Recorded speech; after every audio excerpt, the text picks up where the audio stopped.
Uhuru. Good morning, Chicago. Uhuru. Uhuru. Black is back. Black is back. Black is back. Black is back. God damn it, black is back, and especially after what happened yesterday in Charlottesville, North Carolina. We respond with the ballot and the bullet. And I think that's very clear. I think it's very clear. Don't even need no conversation. The ballot and the bullet. Our response to what happened in Charlottesville, our response to Donald Trump, our response to Barack Obama, and every president, whomever is in office. That's our response. The ballot and the bullet. We have the right. We as the black community must control our own community. And we don't need anyone's permission. We don't need this government's permission. We do not need that. The Black is Back Coalition is about black self-determination, black empowerment, black community control by any and all means necessary. So be very clear. In the age of Donald Trump or whomever's in there, in the age where they want to have the alt-right, whatever they call themselves, which is no different from the so-called left and all this kind of stuff, they just scatter all around. We respond with the ballot and the bullet. It's not either or. And we will do whatever we must do to protect our community by any means necessary. Armed resistance, however, we must do it. Right on. And that's how we respond to that. I had to say that a little bit, especially upon hearing about Charlottesville, North Carolina. We've moved forward. The Black is Back Coalition, so we had a very dynamic, very strong conference yesterday. We want that to continue. We definitely need people to join the coalition. The coalition is a coalition of organizations, a political coalition of organizations. And we recognize that we might not all see everything the same way. We might not all necessarily move in the same direction in the same way. But as long as we are united around the principle of self-determination for our community, as long as we stand against colonialism and oppression, we are the Black is Back Coalition for Social Justice, Peace, and Reparations. And we don't believe in this so-called peace with the United States caused by bombing the hell out of the world. We don't want that. That is not our model. We stand against U.S. imperialism. We stand against the oppression of all people, but certainly as Black people, we are not at all going to silence our voice, no matter what. We're going to tell it in terms of what we have been going through and what we are about. So today we are looking forward to having very, very dynamic continuation of a lot of the things that we have been doing in your packet. You will notice that you have a 19-point platform that the Black is Back Coalition adopted about a year ago. And we have, since our inception, we hit the ground running very strong. We have various working groups, such as the Political Prisoners Working Group, which we'll be hearing from, the Education Working Group, the Black Community Control of the Police Working Group, the Healthcare Working Group, and several others. And the most important thing about these working groups is this is how we get a lot of the work done.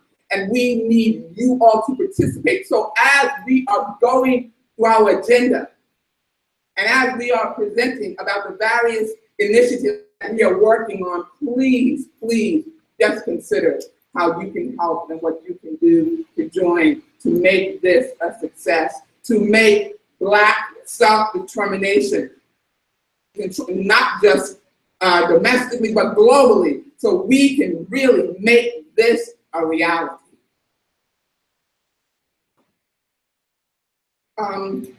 We are going to next be opened up with a cultural presentation. We believe that culture is so important, and it's so important to make sure and to infuse our culture and our music with with our political voice. That is so important. And so we as the Black is Back Coalition always welcome artists who have a strong message and who support our movement. And so without further ado, I would like to introduce to you the artist, Limitless Sound.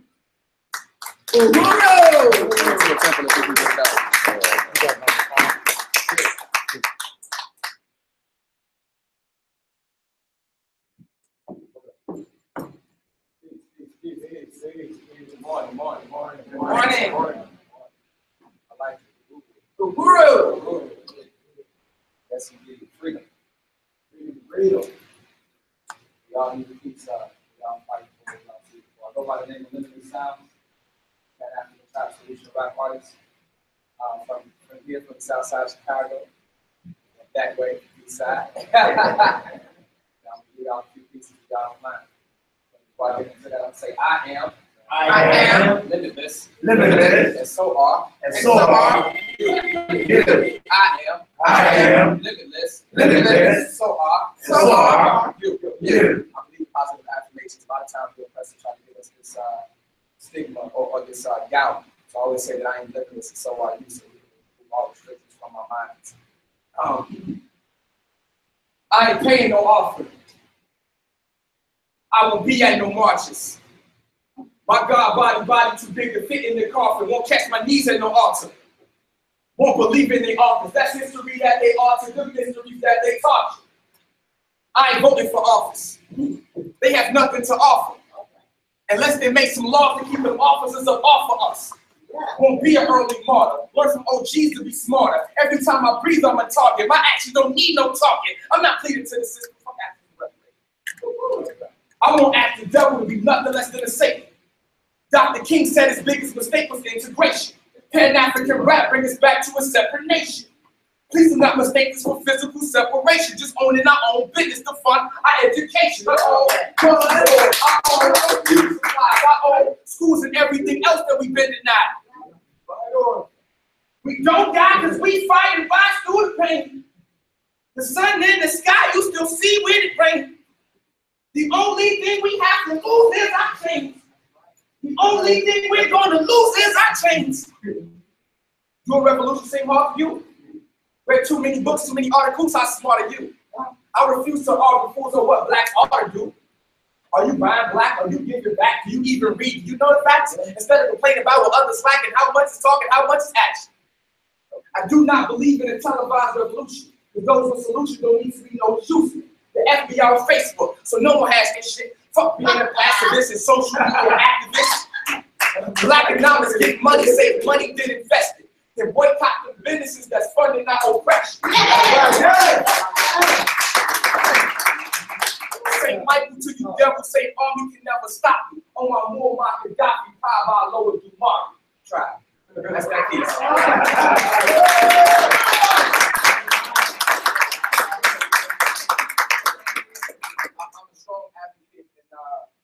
I'm sponsored by the blackmall.com, right? This is the #1 business directory to find black-owned businesses in the nation. So I strongly believe in finding black as far as economic empowerment. That's something I strongly endorse. So I say when you get the money, you need to know what to do with the money, right? So I got this song I wrote called 100 Dance, where I kind of talk about, and I'm speaking, my target audience is the little, I don't get this money, like what you gonna do with it when you get it? You know, Jay-Z just dropped the album, he talks about economic empowerment, taking that drug money and buying the hood. So I wrote this a while back and it's called 100 Dance. When I hear it,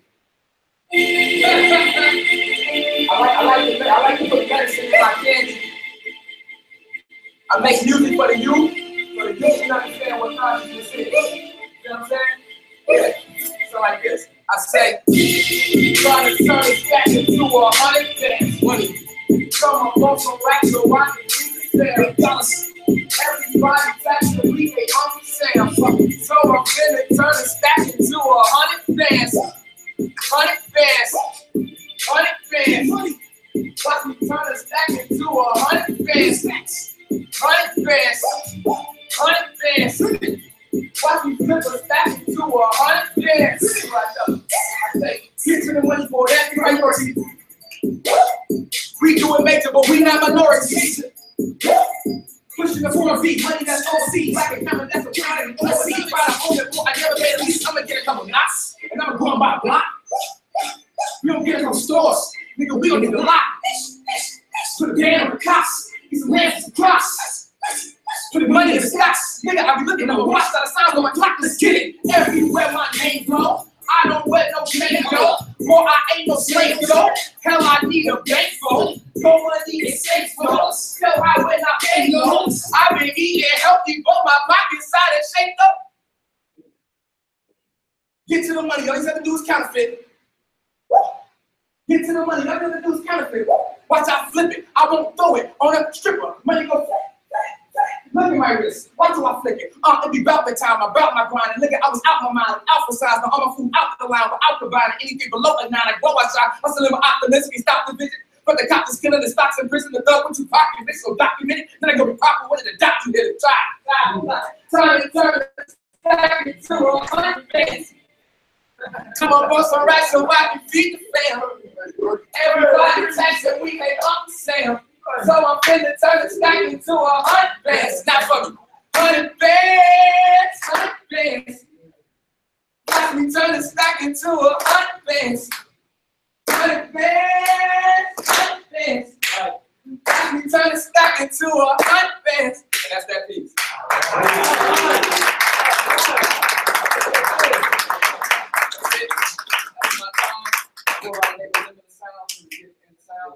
I have flyers, I have CDs, I have t-shirts. Thank y'all for your time.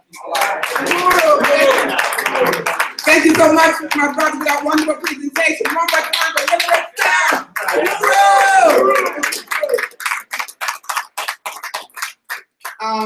Before going forward, I just want to take care of a few housekeeping things. Chicago, good morning again. I forgot to introduce myself.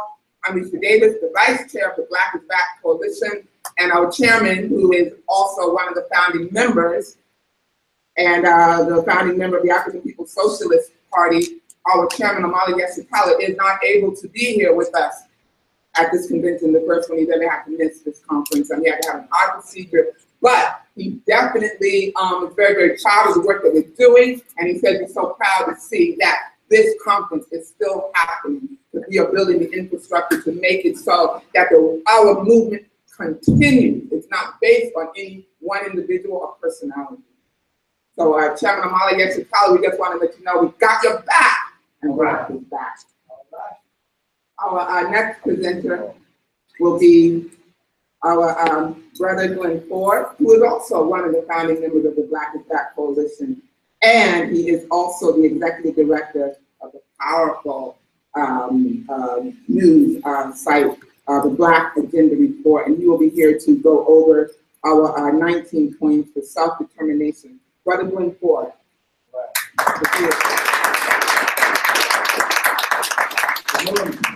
Good morning. How to the people. How to the people. This is the 9th conference of the Black is Back Coalition for Social Justice, Peace, and Reparations. And this is the first one that we had outside of the East Coast. So I think it's appropriate that we do a little bit of historical explanation of why we're here.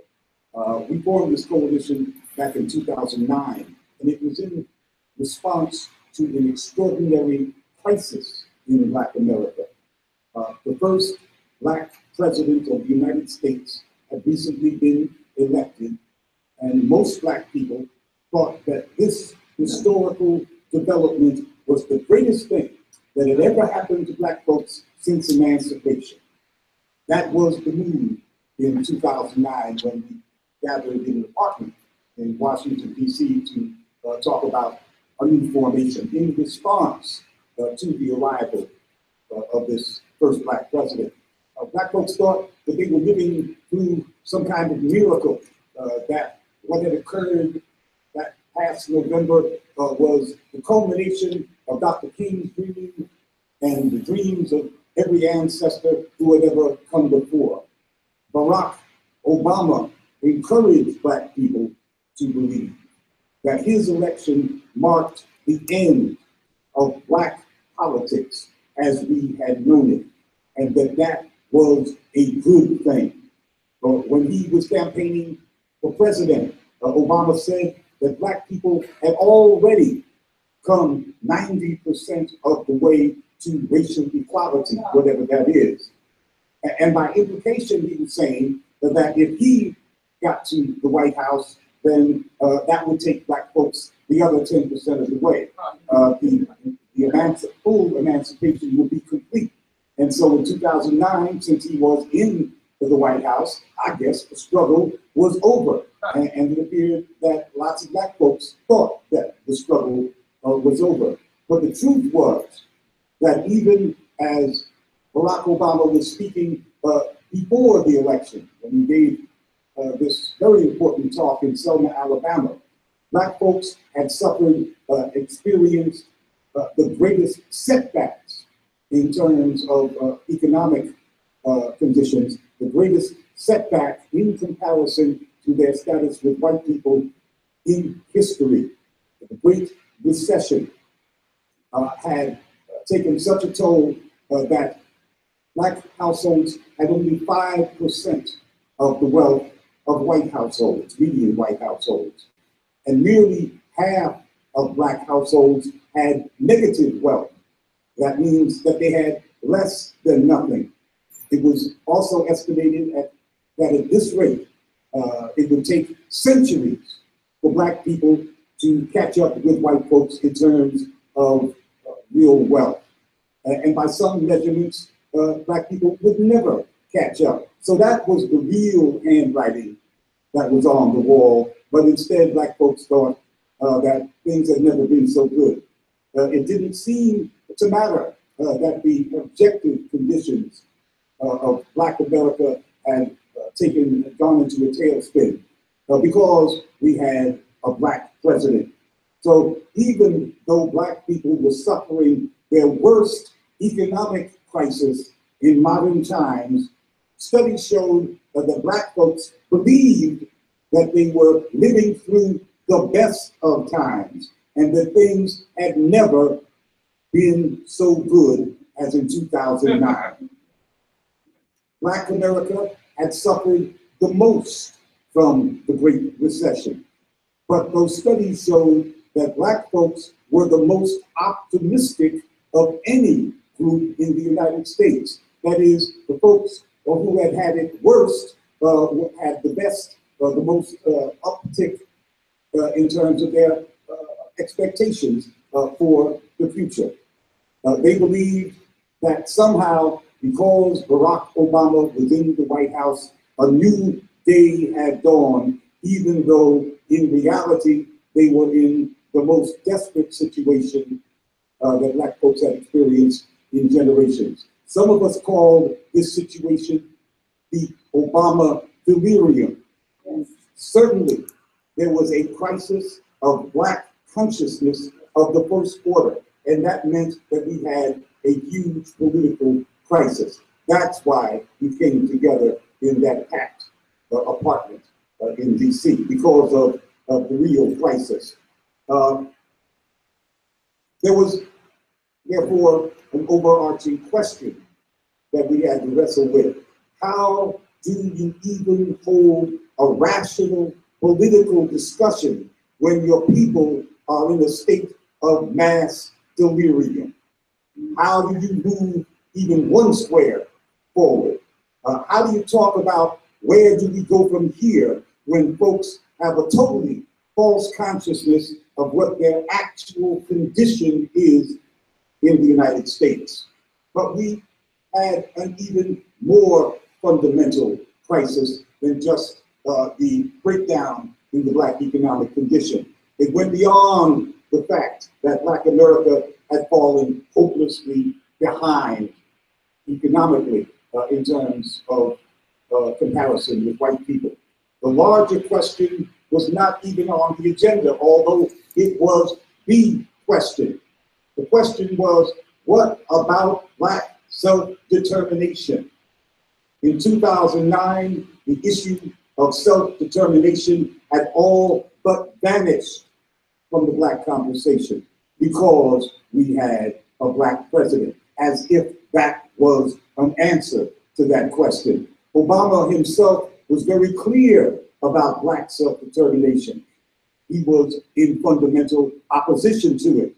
And in fact, when Obama made his national debut, when folks got to know his name, that was in 2004 when he spoke to the Democratic National Convention. He said that there is no Black America, there is only the United States of America. And so if there is no Black America, there's no reason to exercise self-determination. There is nobody to be seeking self-determination because there is no Black America. Therefore, self-determination is a non-issue. And although people may not have thought about it in those terms, it was worse than that. They just didn't think about self-determination at all because they were riding that euphoria, that high of having a Black person in the White House. But in 2009, Black people who, and I'm talking about people we used to call comrades and brothers and sisters, Black people who had lived and breathed self-determination, spoken the rhetoric like it was their mother tongue, they were all in for Obama. They had repudiated their own life and practice and sacrifices of the previous decades because they were satisfied with the result that occurred in November. They threatened, in fact, to get physical with you if you offered a critique of Obama. So how are we going to have a serious political conversation about anything, much less self-determination? Those of us who came together in September of 2009 knew that we had a very serious, basic kind of political job to do. We had to literally bring Black folks back to a discussion of basic political principles. Most fundamentally, we had to bring back the conversation on the principle of Black self-determination and the right of self-determination for all people, because you can't talk about Black self-determination without putting it in the universal context. For the past 8 years, we've tried to bring some clarity and some political coherence to the work that the various organizations in the coalition do. We've tried to restore the coherence of the Black liberation movement based on the principle of self-determination. But in recent decades, the term Black self-determination, if it is used at all, is often just an empty slogan that anybody thinks they can just throw around, and it makes them seem as if they're literate in Black politics. So the question is, what does self-determination mean? We had to tackle that at a very fundamental level.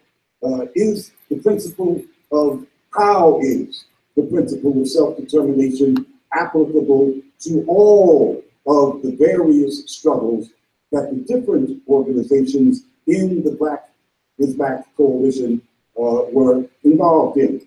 If we're going to restart the movement, we understood. If we're going to restart this movement for Black self-determination, we have to be clear about what we're talking about. If self-determination is the guiding principle of our politics, then it should be at the center of our analysis and at the center of our practice in whatever situation we confront. And if we are true to the principle of self-determination, then we can develop a common basis for collaboration with every other Black organization that is worthy of collaboration with. We base our collaboration, we base our interaction with those groups on the principle of self-determination. If we can agree on that principle and have a conversation based on that principle, then maybe we can get something done together. First, we at the Black is Back Coalition had to be clear among ourselves about the application of the principles of self-determination. And so that is how we began this process of developing what became the National Black Political Agenda for self-determination. We tried to apply the principle to the broadest range of issues to determine what our analysis should be and what our action should be, based on almost any scenario. That's how we came up with these 19 points. We didn't start off with some kind of pre-prepared list. We tried to look at various issue areas with new eyes and sometimes in very unique ways. It was a methodical process. What does self-determination have to do with this issue area or with that one? That's how we came up with those 19 points, and those 19 points, after being struggled over, were ratified by conventions of our member organizations around the country. Those 19 points provide guidance and a basis for unity in struggle. That's why we created them, to use them. We're quite proud of these 19 points because they provide us with a basis for moving forward, especially now that the first Black president, that his successor is confronting us with white corporate racist power in the law. And we don't have any of those diversions and confusions that we had in terms of imperial rule under the first Black president. We can see clearly now, as some songs say. We took our time when we were putting these 19 points together. We argued about them and we discussed them in detail, and we came up with the best language that we could at the time. It's not perfect language. No language is. Language always changes. That's the nature of language. And political language changes even more quickly. But we think we have a good text to work from. We also have a declaration that precedes the 19 points in the literature that everybody ought to have. And that declaration says that we have witnessed the defeat of previous attempts to establish a Black agenda by prematurely creating new political formations before basic principles were firmly established. So we didn't want to repeat that mistake.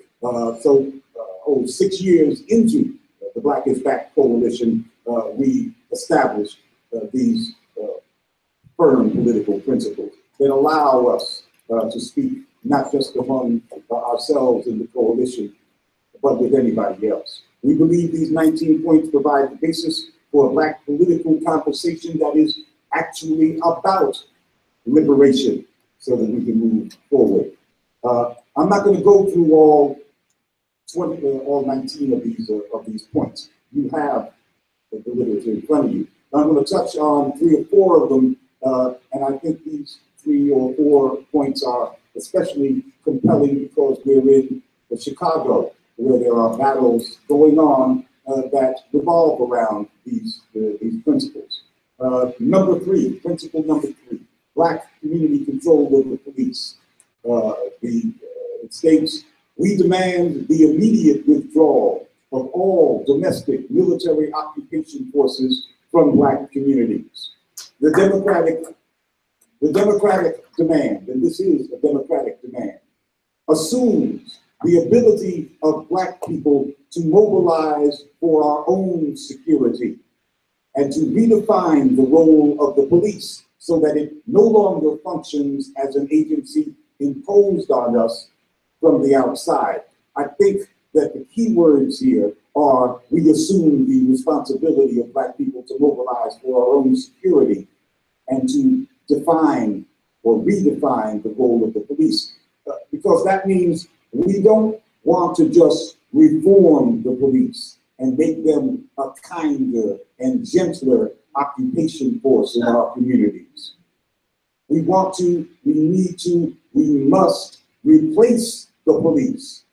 And we have to replace them with a security structure that we define and that we direct.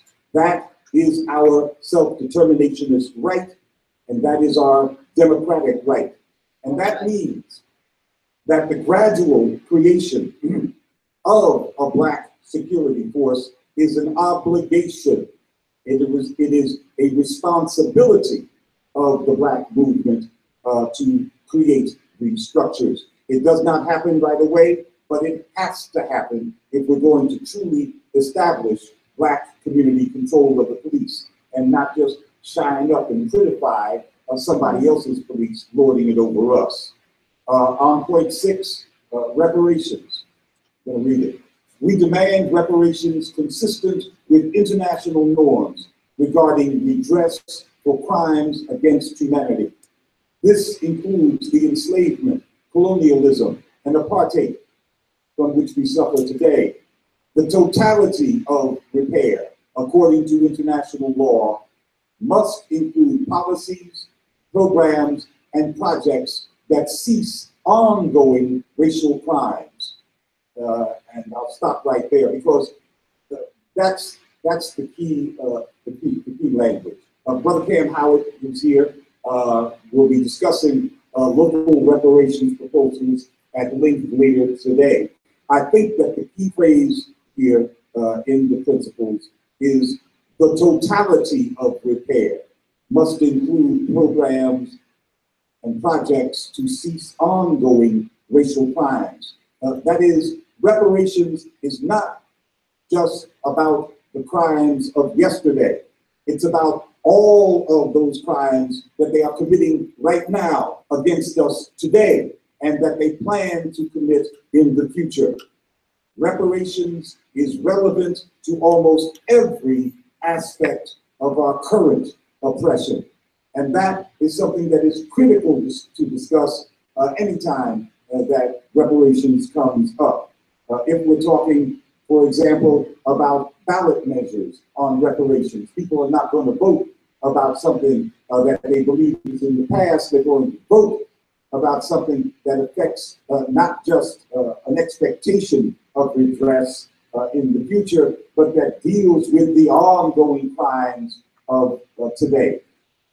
That's the urgency that brings people to the ballot box. Most importantly, we think that our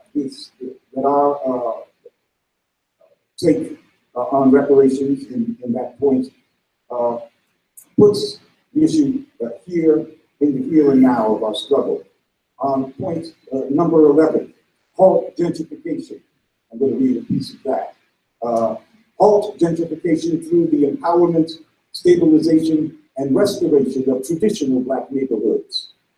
Black people have a right to develop, plan, and preserve our own communities. No project shall be considered development that does not serve the interests of the impacted population. And that's the key phrase there. That means that Black people must decide what changes can be made in Black communities. And if it does not have our consent, then we need to shut it down.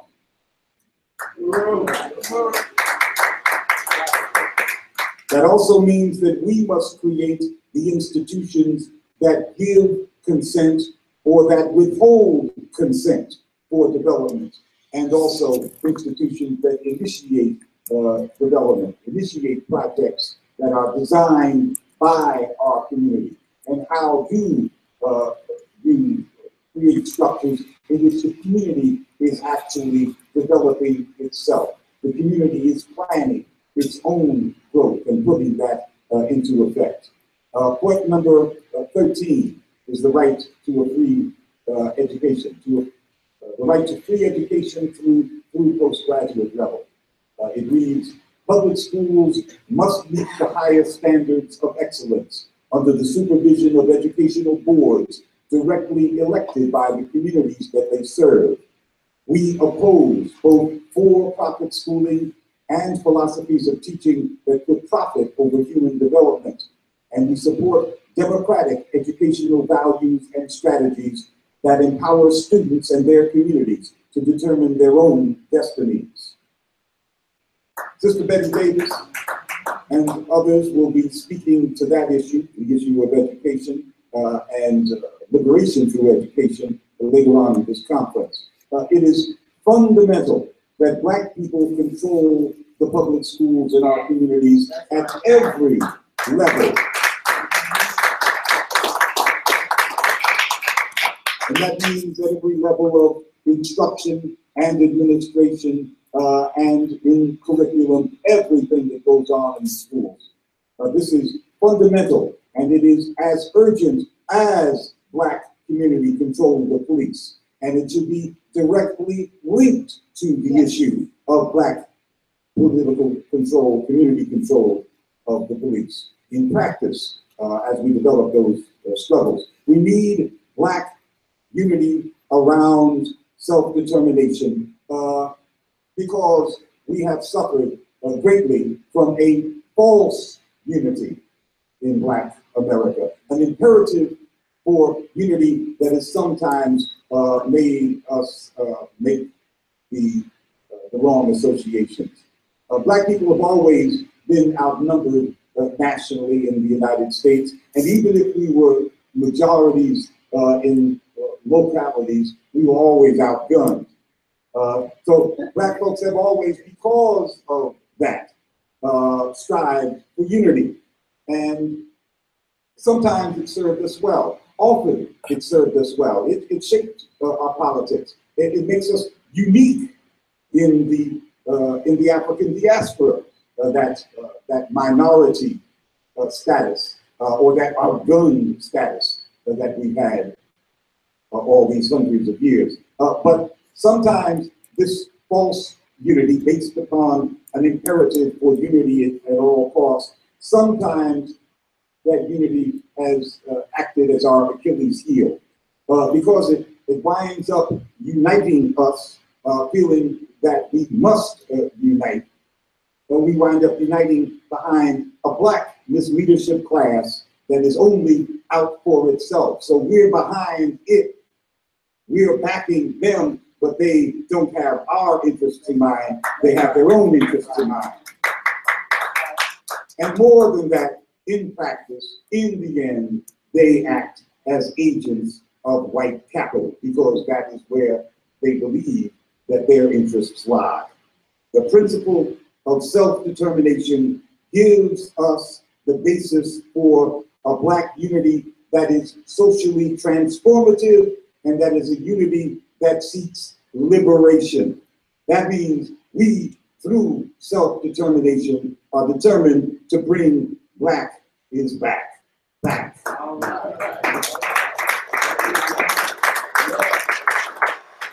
And get Black liberation back on track. Thank you. Thank you so much. Now, we're going to have a question and answer segment. So please line up at the microphone, but I'm going to ask everybody to please be very disciplined. Also, we have our timekeeper here, Brother Desun True. So when he flashes these signs to you, not to say hello, he wants you to realize that we have a time limit. So please ask your question or make your statement within 1 minute. Please try to be disciplined to do that so that we can keep on schedule. Ooh.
because of the false unity, the imperative that we have to rally around our candidate. Well, of course, Barack Obama was never our candidate. He made his case to the powers that be even before most of us knew his name. He had lined up his corporate funders before most of us knew how to spell his name. I remember very well that Obama every year gave a very different kind of speech from his usual talks to the masses when he spoke to the Chicago Council on Global Trade, which is an affiliate of the Council on Foreign Relations, which is the deep damn state. Right? Every year, Obama would give a speech to these people, to real imperialist ruling class. And it was a speech absolutely unlike the ones he would give to regular folks. There was no cuteness about it. Every word was carefully chosen. It was chock a block with facts, and every point that he made, he would back up and repeat in case anybody mistook his meaning.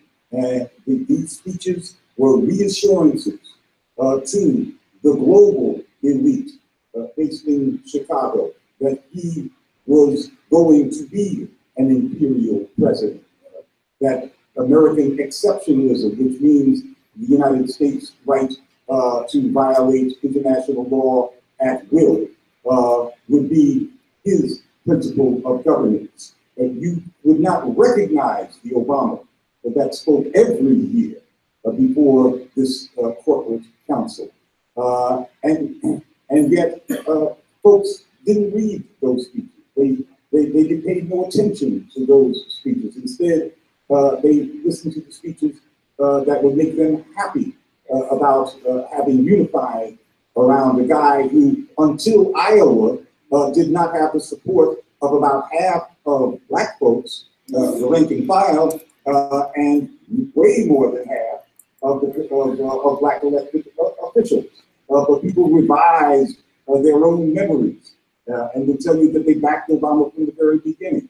No, what happened was the imperative for unity kicked in, and we rallied around what I call the more effective evil. We can't let that happen again. That's why Black Agenda Report was accused of being a Johnny One Note about Obama, because it's to reverse or at least examine this imperative to unity, which, as I said, used to serve us well, but now disserves us. It goes against the grain of historical black political culture. It makes our job much more difficult and makes us, at least initially, less popular. But it's one of the struggles that we have to break. It sounds counterintuitive to caution people about getting carried away with unity. It strikes people as wrong, but we have to do it and find ways to do that without sounding negative. Yeah, well. Hi. I just want to say hi to everybody. I'm glad that you guys came here. I appreciate you coming to Chicago. My question would be, after you guys are gone, is there any other organizations or groups like this in Chicago that we can continue to go and visit, get more information? I'm not great at speaking in public for whatever reason, but I just want more information. I enjoy the message and what I'm hearing so far. I seek to hear more. Black is Back is in Chicago. Kamm Howard is in Chicago. And do we have other Chicago members here? If you all can identify yourselves. Yes, NPR, International People's Democratic Reform Movement, is also here in Chicago. We're working to help set up the event itself. And yeah, there's also Kamm Power, Reparations. And so, yeah, it's a lot here. I definitely would like to meet some of you guys in this. It's my first time. Brother Sam Howard will be presenting here right after lunch. So, and he's in Clover and all of that. He's on the curriculum. And thank you so much, my brother. I just want to take a second. I'll go to Brother Glen, and maybe you could talk a little bit about the buildup of AFRICOM. And then I always saw that it was very interesting to me that they decided that we needed a black president, not the one that we did. But from what I was understanding, they were also trying to build up AFRICOM throughout the continent. Well, since you directed the conversation, let me start in on Susan Rice, because this relates to false flag unity. Since 1996, when Rwanda and Uganda, and those are America's two biggest and most murderous lackeys in Africa. Since 1996, when they invaded the Democratic Republic of Congo, at least 6 million, as many as 8 million Congolese have died. It is the biggest genocide since World War II, and yet most of our own people here do not even know this has happened. If there is one person who has been deeply connected with this genocide all along for the last 21 years, and continues to be a key player in the U.S. Supervision, in fact, because it's the superpower, the supervision of this ongoing genocide because it continues. That person is Susan Rice, who was on Bill Clinton's national security staff back in '96, and she also served as a deputy in terms of African affairs. She has been at the center of this genocide. And yet, when Hillary Clinton stepped down from being Secretary of State, she was at the top of the list to succeed Hillary Clinton as Secretary. I'm talking about Susan Rice. The Republicans, of course, attacked Susan Rice for bogus reasons related to Benghazi. But the Congressional Black Caucus, and this included Barbara Lee, the Congressional Black Caucus, to a man and a woman, rallied around Susan Rice and backed her potential rise to Secretary of State. In other words, this Congressional Black Caucus, and all of them knew about the genocide in Congo. They considered it more important for Black people to have another Black Secretary of State than to address the death of 6 million Black folks in Congo. Now that is taking false unity to its most bizarre level, and yet it's continually done by this Black misleadership class. Regarding AFRICOM. AFRICOM, although it came into existence in the year, officially, in the year before Barack Obama became president, it really is his creation. And being the first Black president, I think, really greased the machinery for AFRICOM's dramatic, stunning penetration of the African continent. As I said, in reality, this military command is no older than the Obama presidency.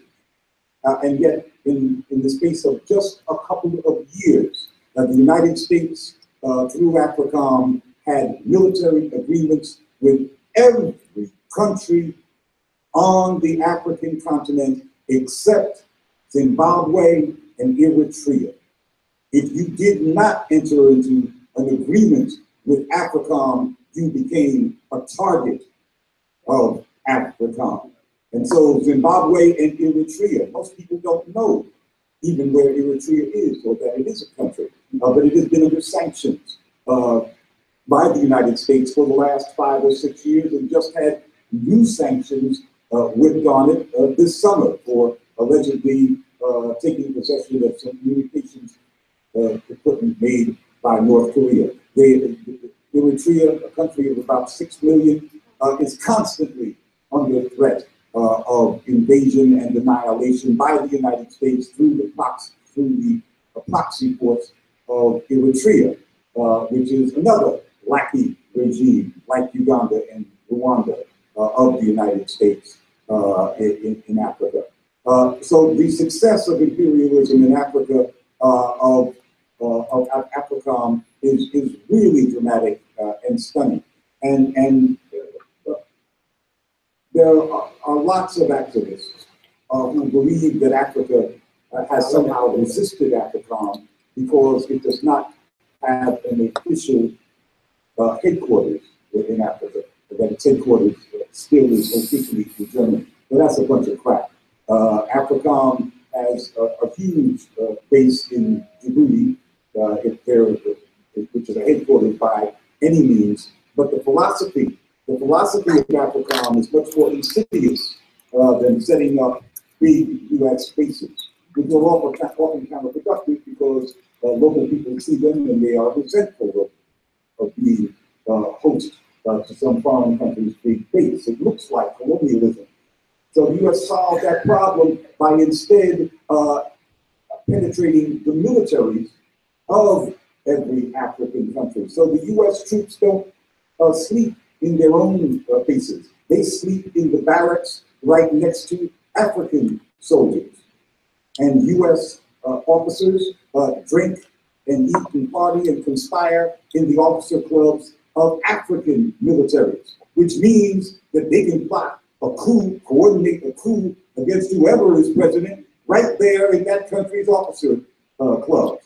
So they have actually taken over the militaries of these various countries, which is the straightest, quickest, and most effective way to nullify the sovereignty of the country. You don't need a big base attracting bad publicity and local resentment when you can subvert the loyalties of a country's own military. The African militaries, except in Eritrea and Zimbabwe, are of absolutely no use in terms of national defense if it is defense against the United States, because they are totally infiltrated, beholden to, and hosts to the U.S. military.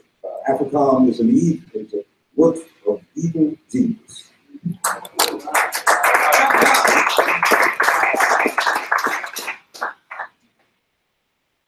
I'm sure everyone listening and everyone here can really appreciate the work and the infrastructure of Black is Back, because we have these kind of conversations. They are so important, and even when we're all not exactly united around the same issue, we don't have these kind of discussions and conversations.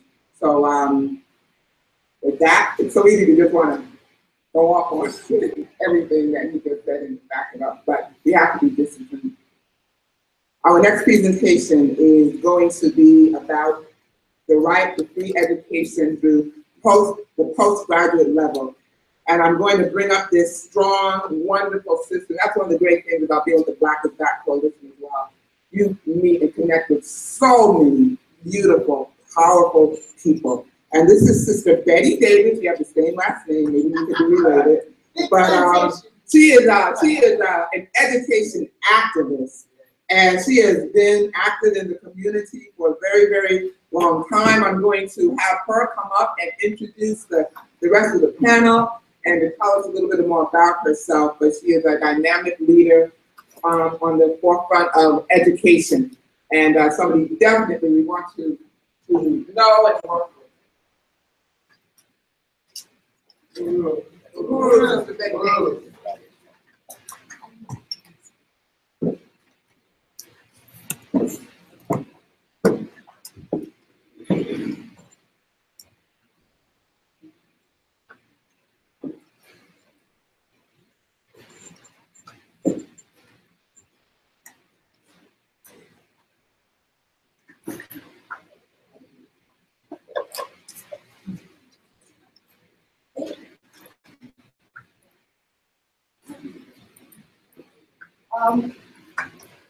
First of all, I want to acknowledge all of you who are here, and our panel will be a work in progress.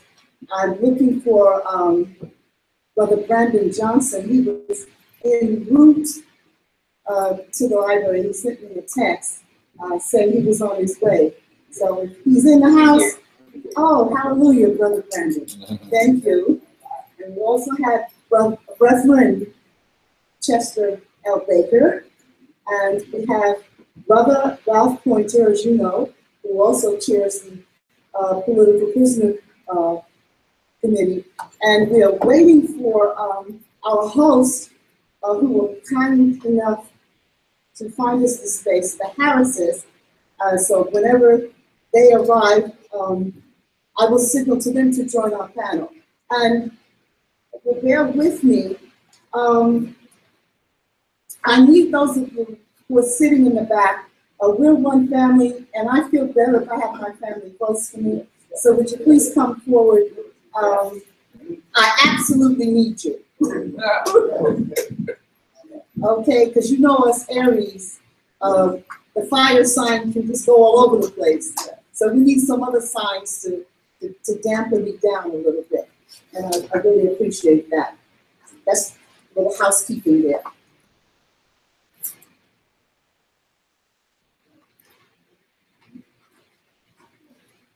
So what I'd like to do is to, I'd like to just read the bios for our panelists before we get started so we can get this out of the way.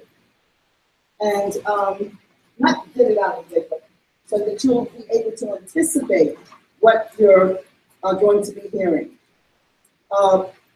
Brother Brandon Johnson is a classroom teacher.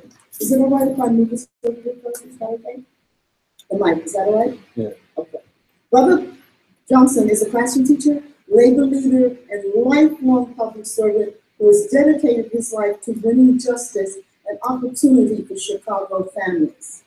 Brandon taught social studies and reading in Chicago public schools before joining the Teachers Union. That is Chicago Teachers Union. As an organizer in 2011, and while at CTU, the Teachers Union, Brandon organized for the landmark teachers' strike, fought the onslaught of closings and privatization in Black and Latino schools, and led the 2015 political field campaigns that forced an historic mayoral runoff in the city of Chicago. So right away you can see with Brandon Johnson here, we are making the connection between the ballot and the bullet. Sometimes the bullet is a vote that takes down your enemy. The question is, how do you keep them down? Most recently, Brandon has coordinated collaborative campaigns with parent and community organizations to pass state legislation for an elected school board. Stronger oversight of private charter operations, and this is really crucial to our discussion today, and elimination of tax breaks and slush funds for the 1%. Okay, so those of you who understand what we mean by capitalism, you will realize why Brandon is important to our discussion today. He currently serves as Deputy Political Director for the Chicago Teachers Union. However, as the host of What's Left, Brandon amplifies the voice and struggles of poor and working people on the Chicago airwaves every Saturday on WCPT 820 AM from 7 to 8 a.m. and on WVON 1690 AM from 11 a.m. to 12 p.m. Brandon holds a BA from Aurora University and an MA in teaching from where he resides on the west side of Chicago with his wife and 3 children. So before we bring this brother to the mic, I want to just give you a little background on who we are we being the Black is Back Coalition. And I'll start with saying, how do you define a coalition? And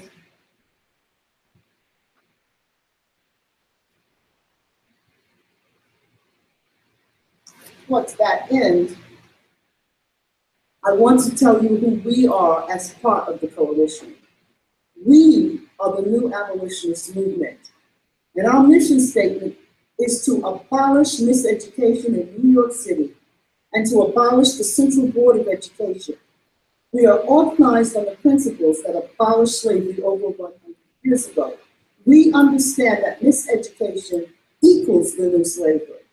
It can be conquered by persons who believe in equality and are willing to confront injustice with courage, even if that injustice is supported by so-called authorities.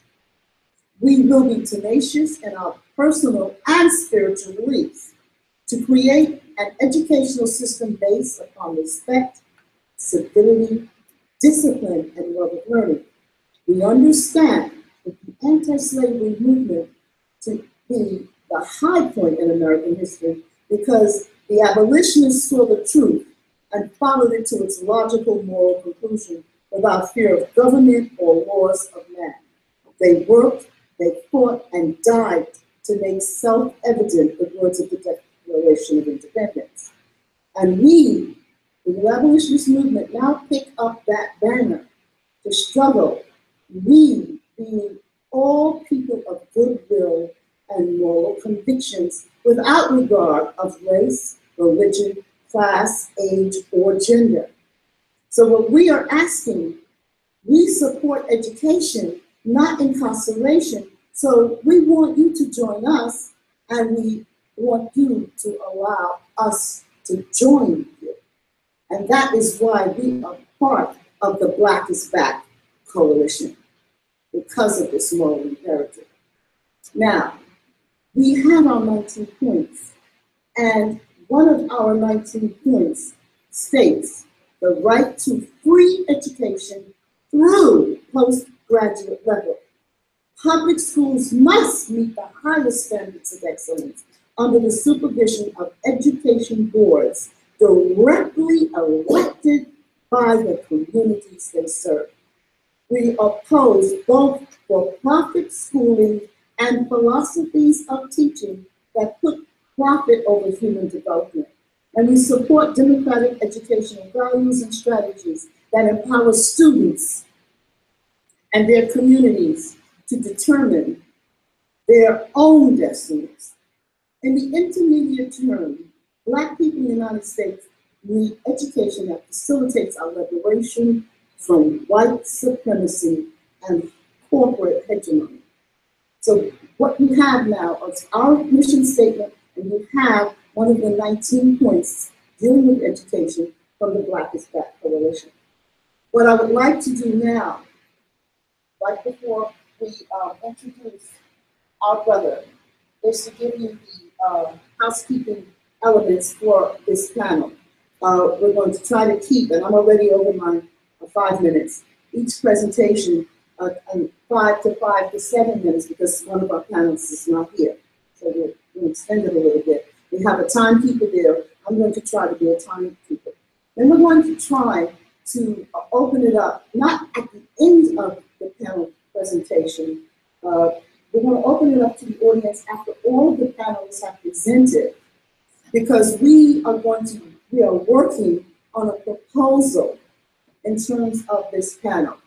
And part of the purpose of our educational proposal is to do just what Brother Glen said. We want to try to link the concepts of the community control of education and community control of police. However, you should know, all of you who know your Black history, the public school system came out of the Black Reconstruction. And it was based on the philosophy of Frederick Douglass that education and slavery are incompatible. And those of you who understand what capitalism is, understand that you cannot have a corporation control your school system. And the charter schools are corporations that are stealing from your public school funds. And with that in mind, I would like you to remember this phrase: cats do not educate mice, they eat them. So why would you send your children who are still oppressed and represent the mice to a school of cats with them in charge? You have to be in charge.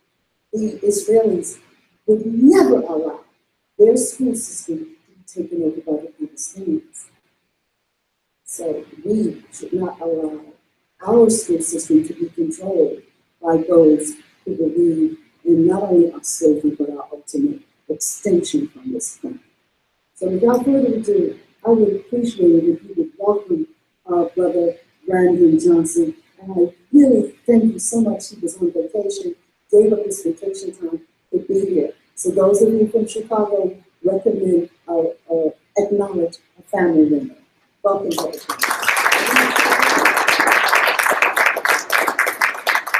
Thank you. Good morning. I do appreciate the introduction. While you were speaking, Sister Betty, I'm not sure if there's anything else I can add. Probably just go right to questions because I think you summed it up very nicely. And really encouraged, glad to have this conversation this morning. Don't be overly impressed. My wife certainly isn't for 19 years. And sometimes I do feel bad for her because we are on vacation. And so I do apologize. We'll have to jet right out of here and try to keep her happier. It's been 19 years, so I'm glad about that. And she never signs me to a long-term contract. She does it every 3 years. Again, she has options. So maybe one day I'll get extended to a long-term deal. But you know, to Sister Betty's point, it was W.E.B. Du Bois. I taught middle school, primarily taught in Glen, USA, the teacher on the west side of Westinghouse where I live. And I taught middle school primarily because I'm convinced that as a middle school teacher, when I'm buried with my ancestors, I will be welcomed home gladly, primarily because you spend any time with 12 and 13 and 14-year-olds, certainly the weirdest people on the planet, my children between the ages of 12 and 14.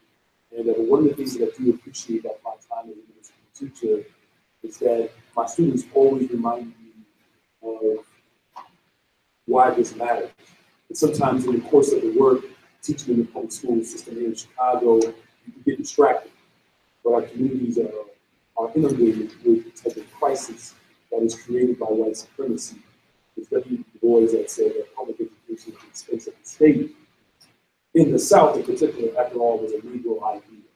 So the idea, such a Davis said, of public accommodations being made available for us, public education, transportation, health, housing, all of these things come as a result of our experience here in the West. And we've gone from making education impossible to burning schools, to closing schools, and even starting schools like this institution in Chicago State. That the very fear that white supremacy has is expressed in policy. And it's not expressed solely in ideology. It's expressed in policy that they codify their hatred towards our existence day in and day out. And some do not take enough, like Donald Trump getting elected, for those within the Chicago Teachers Union to be convinced that the fight for public accommodations is a fight that will never end, quite frankly. And something that I've learned over the last few years, and I do really appreciate this space, because for far too long, there's been a disconnect between labor and community. We've had our levels of frustration as well as our disagreement towards how we pursue what is equitable and just beyond a contract. The current formation of the Chicago Teachers Union, do not misunderstand me, we are in the midst of a struggle every single day to convince hundreds of thousands of members who come from different backgrounds and experiences to move an agenda that speaks beyond bread and butter issues within a contract. Doesn't mean that we don't care about in securing our livelihood. But it certainly means as a labor organization that if we're not committed to the neighborhoods in which we teach, then what good are we? So we put forth an agenda that called for not just simply the schools that our children deserve, but calling for a just and equitable Chicago. We've taken our fight for good schools, good paying jobs, to the front row of how we shift the political dynamics in this city. These political problems that we have, when you have a school system that is committed to not just closing schools, but eradicating blacks from the teaching and the labor force. Where in 1995, black educators made a path for the teaching force, and we are now down to 22%. That didn't happen because of Donald Trump. That happened because you had the neoliberal commitment of the Democratic Party, of course, in which we all know that President Obama was certainly a mascot for, that propagated these type of policies that have made the black labor force anemic at best. And so our fight can't just be about how do we secure a good job, it has to be about how do we secure a just Chicago. That's why we decided to move forward on a political venture that extended our work beyond our contract to shifting the political dynamics. I'm looking forward to continuing this conversation.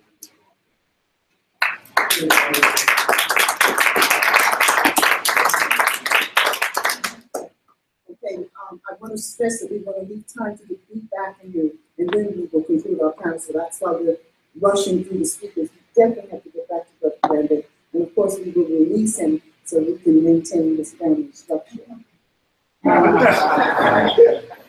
One of the things you should know, though, that the 800,000 African Americans now living in Chicago, their income is half those of white households. The poverty rate of black families is nearly 3 times as high as that of white families, and that Chicago black households have no assets apart from small equity in their own homes. The reason I'm raising that fact is because Chicago represents all of the states where African Americans are held captive.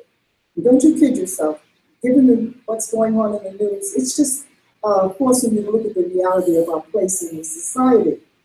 The point I'm trying to make is Barack Obama did nothing about the subprime loan closures. And we owe the Black Agenda Report and the board a big debt in terms of the research they did. The subprime loan debacle was the largest transference of wealth of one community to another in the history of the world. All we had was our equity in our homes, and they took it back. And so when you're talking about poverty, you have to recognize that Chicago is a perfect example of what we are talking about when we talk about oppression. The subprime loan scam took all that we ever had. All right, we're going to go to our next speaker, and I beg your indulgence because I'm not a good techie, and I have his bio on my cell phone, and I wish my grandchildren were here, or my godchildren, or anybody under the age of 9 who could assist me. You didn't have to Reverend Baker to bring your hand version, did you? Because I asked you to bring your hand version of your bio just in case. Yes, please. Quickly. I am so embarrassed. First of all, let me give you a hug. Okay, thank you. Here's somewhere. But Baker, but it's a good email. There's an email here. I think it's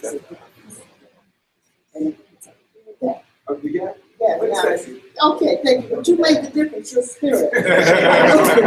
Please laugh at me, because the godchildren do all the time. And I appreciate that. That means you forgive me for wasting your time. Okay, now I'm trying to get it large enough so I can actually read it. Yes, yes. We're in business. Okay. All right. Reverend Chester L. Baker earned his master's in divinity. Brother Baker, it keeps going.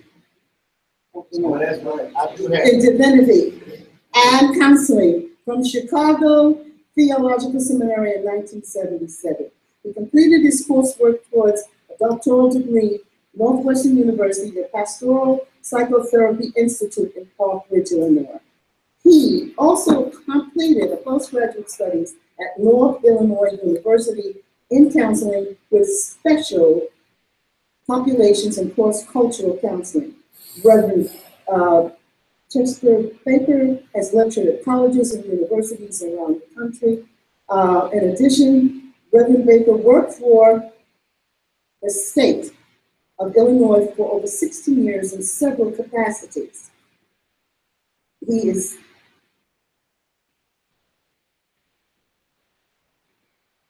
a mental health specialist for the Senior Zone Mental Health Center. He's worked with the Department of Children and Family Services. He's a supervisor of the Family Reunification Program.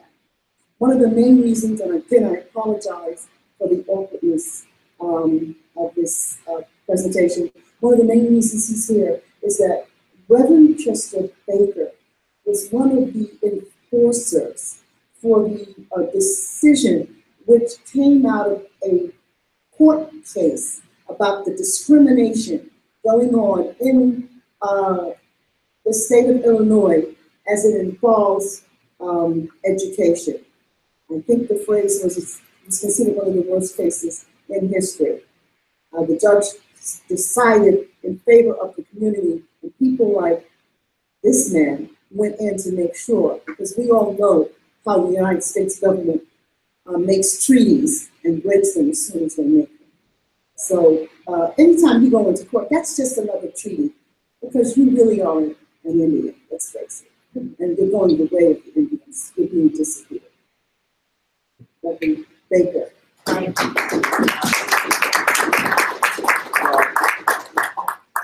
Let me say, first of all, that I am a Chicagoan. I'm born in Proctor Hospital, but I've been in Rockford for over 40 years. And I wanted to start off with the Dexter Avenue Baptist Church, where Dr. Glen pastored from 1954 to 1960. As we talk about education, many of you probably know that 1/3 of Dr. King's congregation were educators. In fact, many of them taught at Alabama State College. I think its name has changed since 57 years ago. But the reason I wanted to start with a meeting that Dr. King had in his study in 1960 with two young educators. A man by the name of John Baker and his wife, Lurleen Baker. As a matter of fact, John Baker was an artist. He taught at Harvard High School in Montgomery for over 34 years. But they came in Dr. King's office. He's about to leave. The political forces of Montgomery is putting pressure on the teachers or professors at Alabama State College to discontinue their involvement in the bus boycott. In fact, many of them did lose their jobs. one of the reasons that Dr. King left is because he knew that by standing there, that many more of the African-American professors would leave the job. Why that's Dr. King, how he felt about integration and what insights that did he have as it relates to integration. Dr. King responded that when he was talking about integration, he was talking about integrating buses and public accommodations and travel.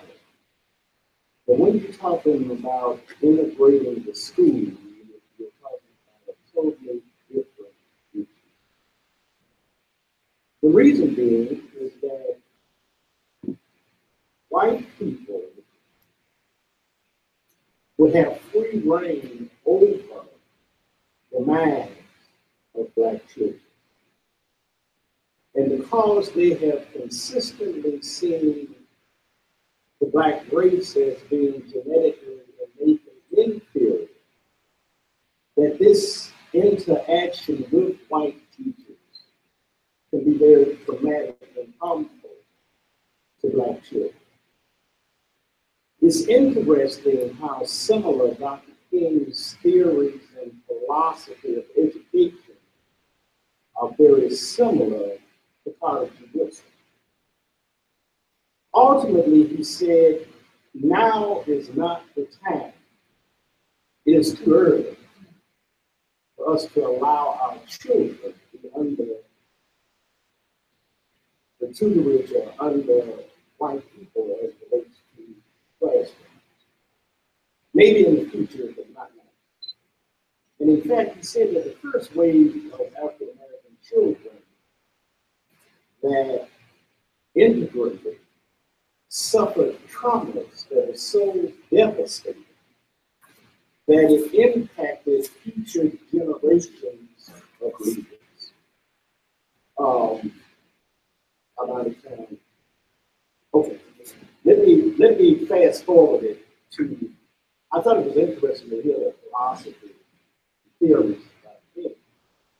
Fast forward 1987, 1988, my daughter was in high school in Rockford, and I helped her with a paper on history. We used John Hook Franklin, Roger Jr. She does the paper. I didn't write. She's a great writer. And the teacher told her that she plagiarized. She came home in tears, and she was literally traumatized. And it made me think about this little piece I just talked about, Dr. King. We talked about 57 years ago, but that's happening right now in classrooms across America. My daughter's 53 years old, and the pain is still happening.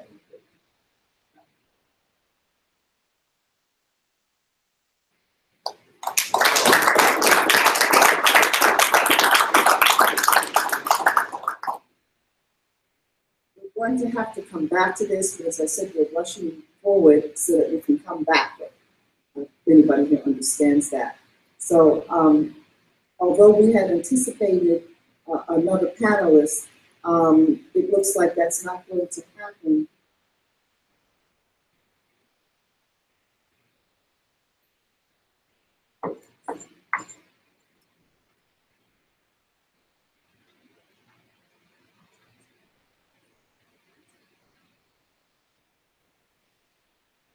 All right, we just told that Dr. Harris and his wife are in a block where there was a shooting and the block is on lockdown, and they're still going to try to make it. So we ask your understanding. We're going to go ahead, I'm sorry, with the next panelist. And I want to give you his background. Mr. Pointer was the fiery uncompromising leader of the struggle to freedom and Stewart. We're going to be passing out her bio shortly. He was born in Western Pennsylvania, one of 6 children, an organizer in Pittsburgh, the steel capital of the world. He arrived in New York City in 1962, and when he came, he was someone who absolutely refused to go to Korea. And it's interesting, his was the only Black family in a small town in Pennsylvania, Vanderbilt, PA. But none of the neighbors ever gave him up when the military police would come looking to try to find out where this person was who had been drafted for Korea and wasn't coming. And I thought that's an interesting thing of the solidarity of workers with a working class family. He got to New York City, he applied for a teaching position, because as a result of being in the steel mill, and since he was 14, he had no fingerprints. The Hawks had burned off his fingerprints. So when they tried to take his fingerprints, there were none. And they said, well, you know, we can't find your records and you have no fingerprints, so just start teaching. And then by the time his fingerprints came back, some wonderful revolutionaries in his town had burnt down the draft board. And so the proof that he had never gone to Korea and would never go to Korea, because the North Korean ever called him a nigger either, was eradicated. Fast forward, I have photos on my cell phone of him, 67, and there are 13 cops trying to drag him down because in the 60s, we took our schools from the UFT. We were fighting for community control of schools, not decentralization. There was a mass action, and the UFT had called a strike, and the students for the 30 days, so they were going to take away our Easter holidays. And not that we're religious, but we said, no, school will continue. We will go on our Easter break. And when you say schools are closed, we're going to open them. And when our Easter holiday comes, we're going to close them.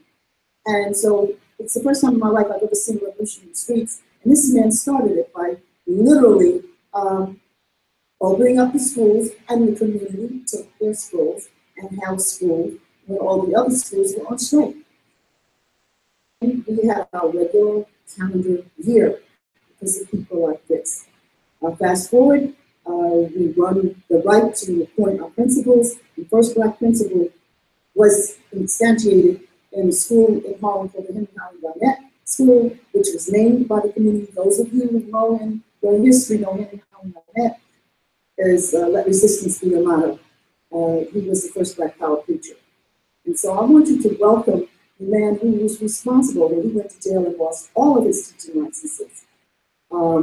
To our panel, he has an final paper, double masters in music and in physics, and he met Queen Mother Moore. Queen Mother Moore said, this meeting, the dynamic speaker and organizer, he says, well, I got to go to Juilliard, I've got a scholarship.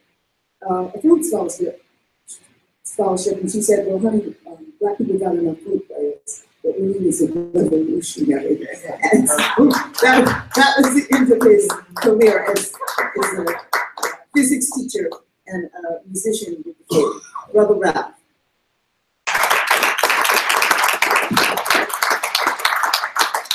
Thank you so much for that elaborate introduction. Thank you for coming to this meeting. I will tell you, I have been in education for 60 years, and when I come to these meetings, these are the meetings where I get educated by attending. And I hope that this film will be played over and over again because I have heard so much education that is taking place here. Now, we are about education. And the truth must not only be told, but must be told so that people understand it. And coming from yesterday, a person said to me, I don't know what you're talking about, Army of Occupation.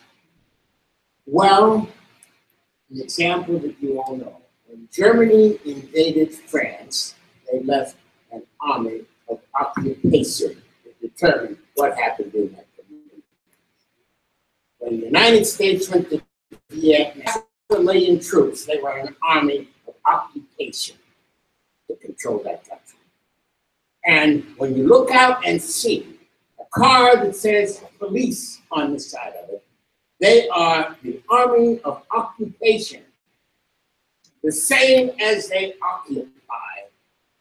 You say, well, we are in the country. Yes, we are a colony within the continental United States, and they have their army of occupation to control us, but they don't say that. They miseducate us and say the police.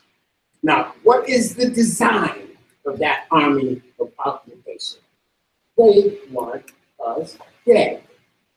This is a hard concept to conceive of.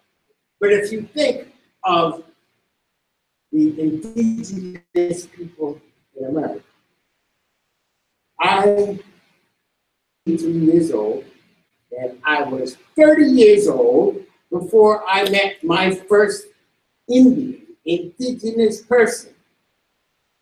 And every place you go, in Chicago, every place in this country is named after an Indian.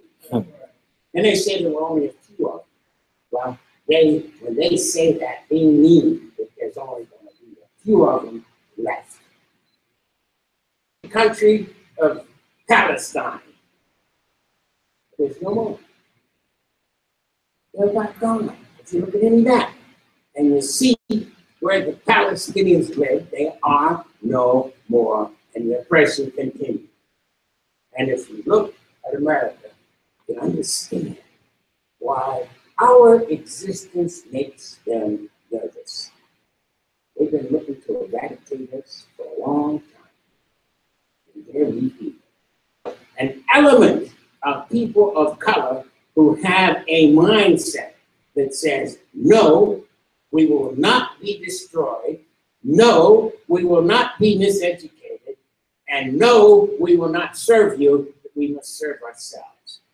That makes them very nervous. And so when I use these terms as be very direct, because language does have a meaning. When I say there's an army of occupation, so-called police, to eradicate us. And they show us every day.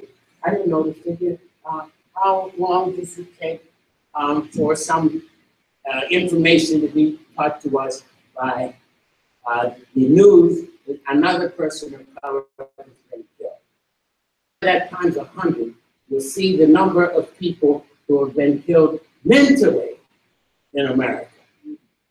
Mentally, and you've been hearing the explanation of how we are killed mentally. But I want you to understand the nature of education in America. When you buy a quart of milk, some of that money is taxed. It goes to the central government and they send it back to us in terms of housing, school, and roads. Hospitals, schools, and roads. That money belongs to us. That money in the inner cities, our unemployment would be the same as white communities if we controlled the money. The jobs of building the schools, the job of building the equipment, the job of maintaining the schools, and the job of educating our children. It's an economic issue as well as a political and educational issue. And if we control that money, they wouldn't be able to take our homes, because in a capitalist society, you've got to have a job. And it is in the Constitution and in the money. We keep talking about them as their schools, because they have destroyed our mindset. They are our schools, and the reason why they can talk about their schools is because we protect them. There is a price to be paid. I do not, as Sister Betty said, I lost my license. I understood that I was lucky to be alive. Fought the police on the street, and all they did was put me in jail. That's not so bad for what we were trying to do, because we put the idea of the first person of color to be a principal in New York State. We fought them physically. I'm out of time. We forced them to give us contracts. That is work. We forced them to understand who we should outsource our money to bring the chairs, the tables, and the supplies into the system. And when I got out of jail, as I went to the celebration, the welcome home celebration with the dancers and drummers, they pulled me aside and said, "We didn't want to tell you what happened while you were in jail. Because the false prophets, the politicians, the preachers, and the poverty pimps had given it all back. We had lost the contracts, we had lost everything, and now it's up to us to fight all over again. But we will fight this time with the knowledge of the people you have seen here, the knowledge that we didn't have. We must win. We will win, and we must win. Thank you for your time. Okay, we're going to, I just want to give you one more fact. The New York City Board of Education budget is the 23rd largest budget in the world. The security budget for New York City schools is third after the CIA budget and the Israeli security budget. That means Third, and we in New York City, black and brown, are 70% of the New York City school system. Therefore, we should be getting 70%, $29.2 billion in the form of jobs. And we're not just talking about teacher jobs. The teacher issue is an issue of sanity. Because if you have your enemy raise your child, they will go insane.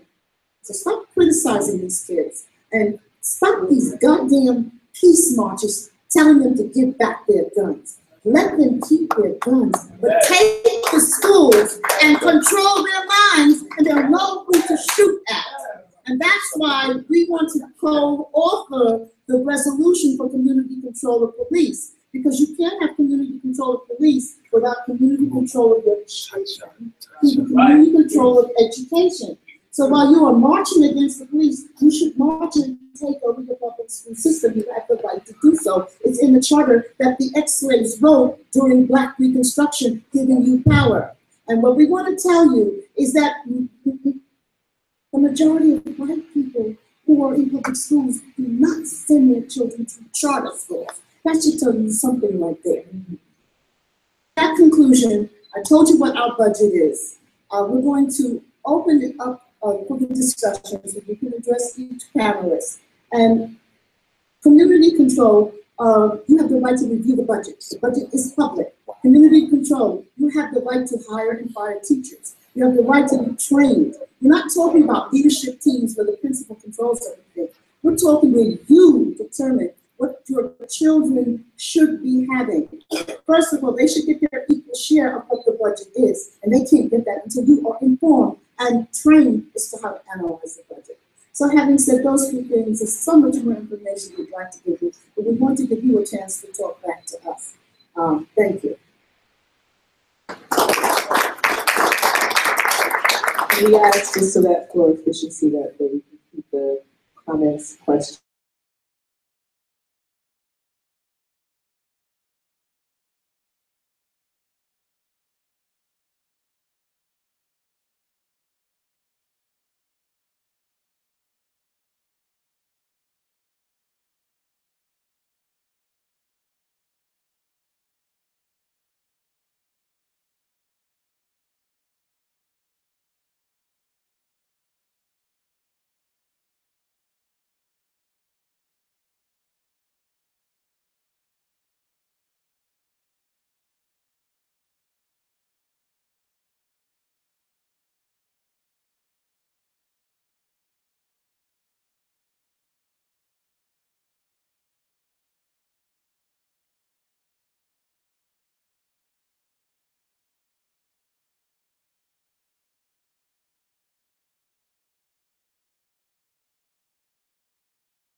we do?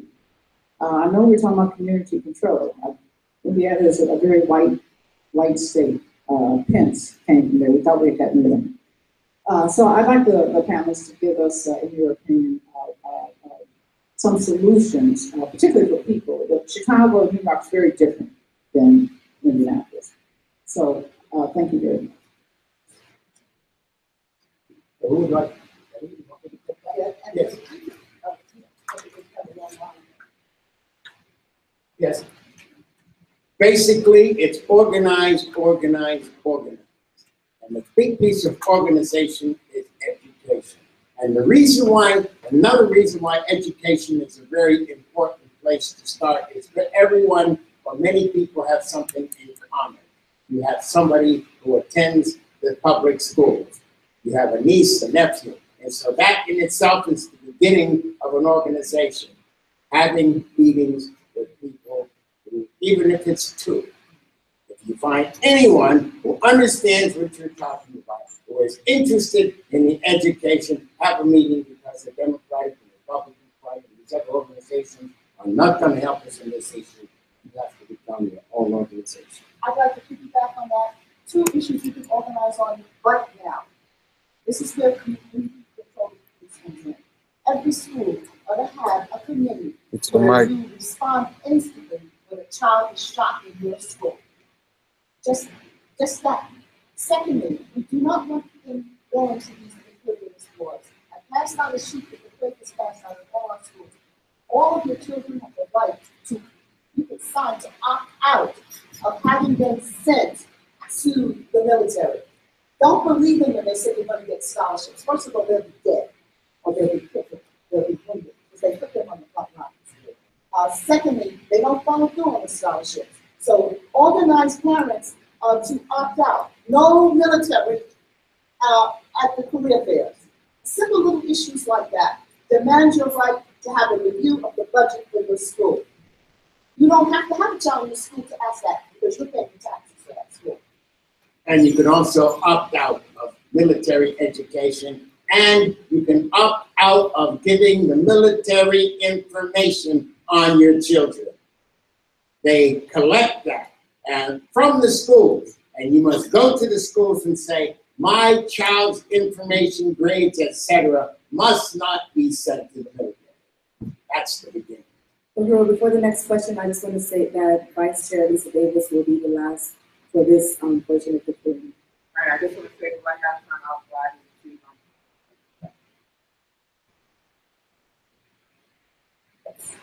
This question is for Dr. Johnson.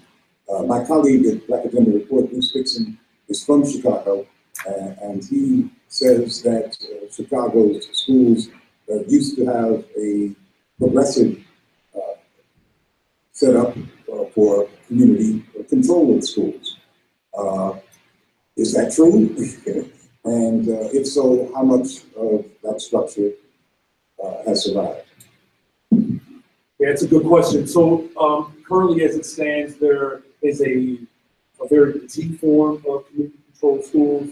We just fought in our contract for 50 sustainable community schools within the public schools in Chicago. I'm glad that the history of New York is actually brought forward today, because that is a real dynamic. It's a change that the CTU sees as an important part about how we transform our communities.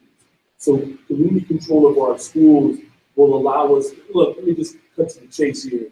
We have more police officers in some schools than we have counselors, right? And when we look at the budget and how it's appropriated within our public school system, because we do not have control over our school board, because it's appointed, it makes it that much more difficult to have the type of robust, well-rounded curriculum that's necessary. So your friend was accurate in that there is a small form of community control schools, but not to the extent that we see as necessary moving forward. And that's what we fought in our contract to guarantee it. Now, the challenge, of course, is where do you get the money from and how are you going to pay it? But that's a whole other conversation that we can have. I must add, no, please. I must add, community control of schools was always there. until black people went to the schools. White communities always had it and still have it. And then they took it over when we became the majority in our schools. It's also significant to know that Chicago is fighting against the hedge funds money and the rich not paying their fair share of taxes. That's where the money is. It's bullshit that they can't afford education. Every other country, the poorest countries in the world can afford it. How can America not afford it? Make the rich people pay their taxes. And in your state and in your city level, Charles Barron told you yesterday, you can make the city council budget enough money on a local level. And you've got to get your fair share. Federal government sends it down. The state allocates it to the white community school districts, not to the black ones. And we've got the black leadership class allowing it to happen. You see Sister Harris is here, and she is a teacher. Sister Harris, you don't mind, we're going to let this last question go, and then we will ask you the presentation.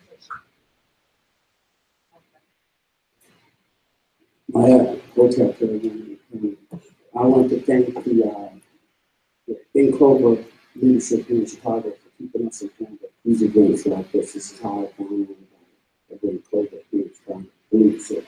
I want to talk to the brother here from Chicago when he talks about the disconnect between labor and community. And I think one part of it is the disconnect of the labor people that, you never hear about coalition black trade unions when it comes to the teachers union, or even separating yourselves from this fascist organization that you call a teachers union in Chicago, which is nothing more than an arm of the mayor, FAFC, because it seems like the leadership within the union goes behind the back of the teachers who state also to keep people in line. But I want you to know, I'm an organizer, and I think one of the problems that we have in the city with organizing, I wonder if you could address this, brother, is that the opposite of our organizing, when it's time for us to take control in school, because so much is tied in with them going to school, because they get free clothes to go to school, they get babysitting money to go to school, and families and stuff. We also get all these community organizations get money to form these back to school rallies and so much. And so we got a lot of stuff to fight up against. So how do we organize with people who don't even know that they're being a sellout when they take in all these monies to participate within the school? But we can't even get people to not go to school on the first day, which is money, and it's a lot of we have our influence. Yeah, so obviously, I'm sorry. We apologize. We're going to have to put the questions behind him to get this is the right here opportunity to speak.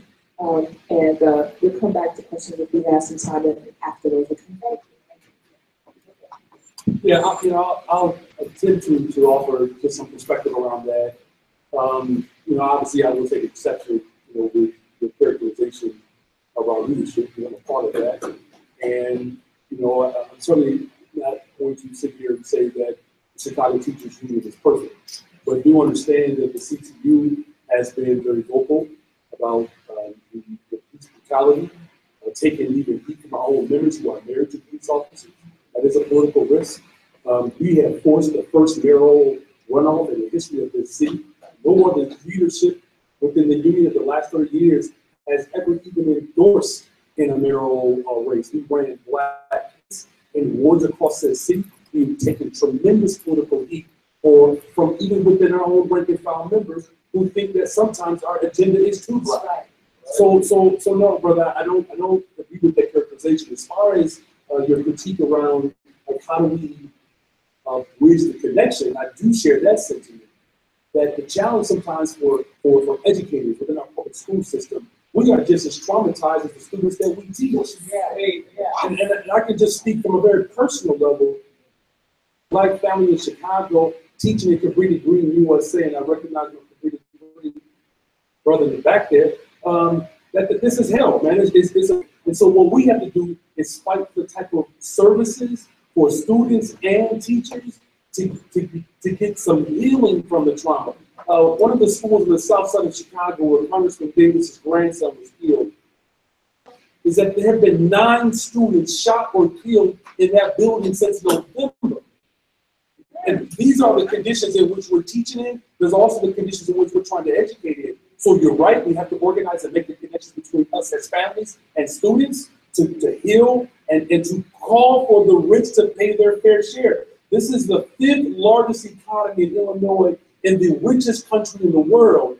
Illinois has the 20th largest economy in the entire world, and we can't get a counselor, a social worker, a principal, a teacher, small class sizes, art, music. Brother, I'm sorry you had to get with the flute, but my kids are playing the violin and cello. I want them to be physicists, I want them to be educators, doctors, and lawyers, and I want them to understand a little bit of Beethoven and jazz. Ain't nothing wrong with that. That's what we have to fight to look at. All right, we've got our next presenter here. Nobody, we want to give a straight to Sister Harris, and she teaches. You can clap your heads up once Sister Lisa says our panel is over. Okay, Sister Harris, thank you so much. I'm sorry. Sorry for your drama this morning. Yes, sorry for your late. This morning we woke up at 5:30 to 2 shots and two shots out right outside our house. We live in the W Morgan Park area, right? So we don't hear shots. They normally fire in distance. But this morning, the shot came to my front door. And I come to find out that a young guy, 18-year-old, was shot by an off-duty police officer. So they had our house as a part of the crime. You gotta go. What's interesting, that in itself could serve as an example for us to talk about education. What is it? What is the purpose of it? We're talking about police, you mentioned police and things like that. What is the purpose of education, right? So in this trauma that happened this morning, my neighbors, this is weird. We just got a camera placed outside our house last night. Plus the guy was selling to the whole block, everybody did camera, so we got one too. Last night, just put the camera in. On the first night I put the camera in, there was a shooting coming out. There was never shooting on my block. This tripped me out. This tripped me out. So my neighbor this morning, we talked to him, they whispering as police questioning people. We whispering across the banister, she said, my neighbor, her guy said, it was one of them. It was one of the police officers. This is before we knew the police officer. He said, the guy had on the bus, we got out the car, right? All this happened, but then later, when the police started questioning, my neighbor finished their story. And my neighbor ain't seen nothing, no nothing, no tape. They take don't work. Well, for me, I'm going in the house about the crime because this is what I do. I go to other people's neighborhoods to fight it out, people getting shot.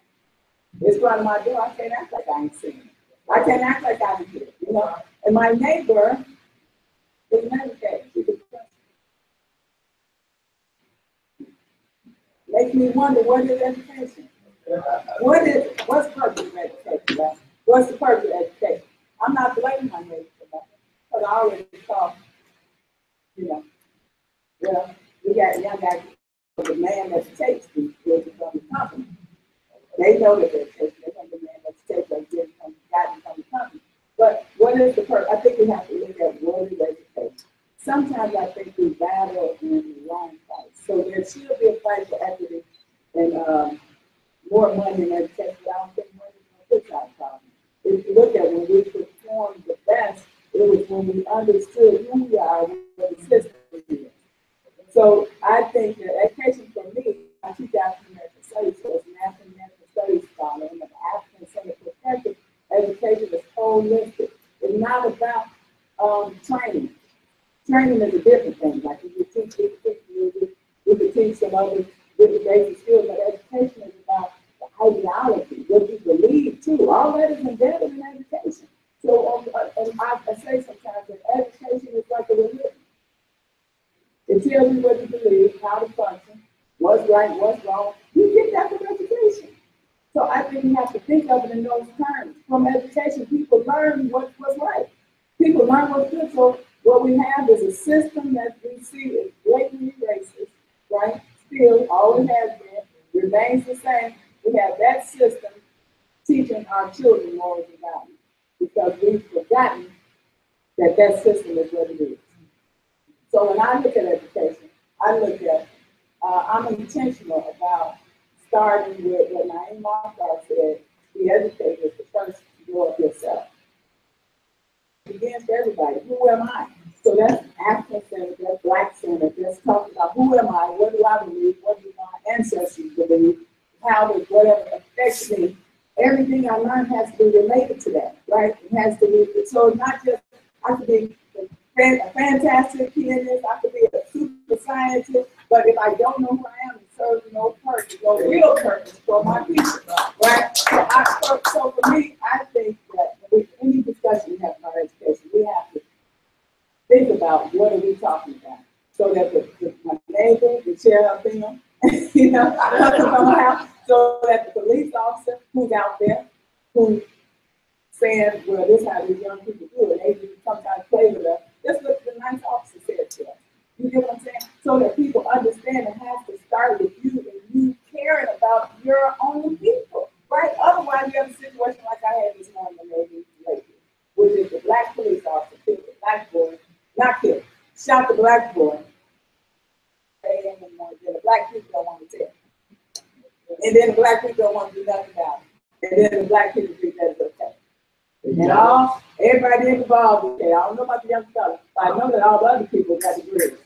Everybody else got degrees, but it's education. So I wonder whether it's education. I think we need to rethink the purpose of education and what we need to do. All right. We're going to move right on. Along with the questions that were asked in the last few minutes. In Zimbabwe, they had the only schools that were under control from the elements that didn't understand. And the way they did it is the boys in the bush as principals of their schools. So there were no discipline problems. The boys in the bush were the people who fought. South Africans, the Israelis, in the American Liberation. And some of the principals only learned to read when they joined the revolution. So they weren't scholars, but they had tight schools. So I'm suggesting that we free our political prisoners, but all of these young guys who had a gun, they could appreciate authority with the fellas who fought this evil empire we were in. And they didn't ask for freedom. They were not nonviolent.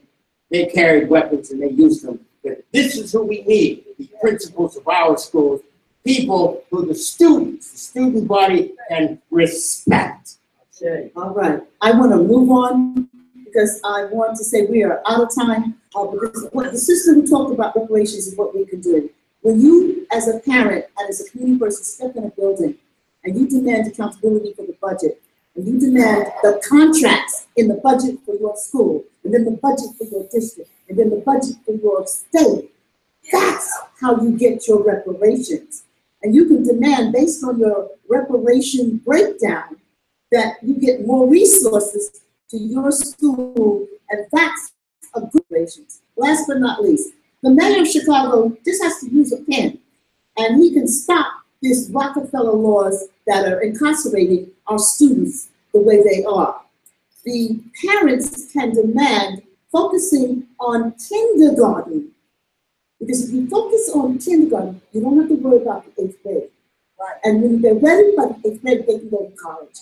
That should be your community control plan.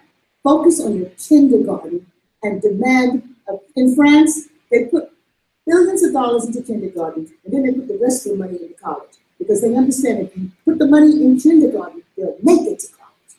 That's what we have to do in our communities. Thank you.